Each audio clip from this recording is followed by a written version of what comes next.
British versus American English. Rubbish versus trash explained. Ever tossed something in the bin and heard someone say rubbish while someone else says trash? Let's clear up this mix-up today. Alright, let's dive in.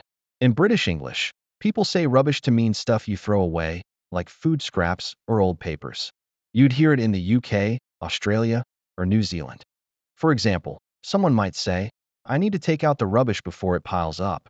It's super common in London or Sydney. Now, in American English, we say trash for the same thing. You'll hear this all over the US and Canada. Like, I'd say, I'm taking the trash out to the curb tonight. Same idea, just a different word. Why does this matter? Well, if you're traveling or chatting with someone from the UK or US, using the wrong word might confuse people. To remember it, think of rubbish as a fancy British term, like sipping tea in London, and trash as casual, like grabbing a burger in New York. Quick pause. If you're finding this helpful, subscribe to Piece of Cake Speak English for more British versus American tips. Here's a common mix-up. Some learners hear rubbish and think it means something bad, like, that movie was rubbish.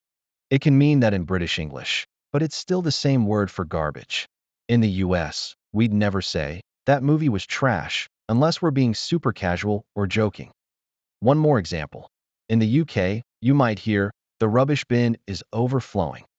In the US, it's the trash can is full. Keep that in mind, and you'll sound like a local wherever you go. So, now you know, rubbish in the UK, trash in the US. Same stuff, different words. You're already one step closer to mastering English. Don't miss the next video for more tips like this. Like, comment, and share this with a friend who's learning English too.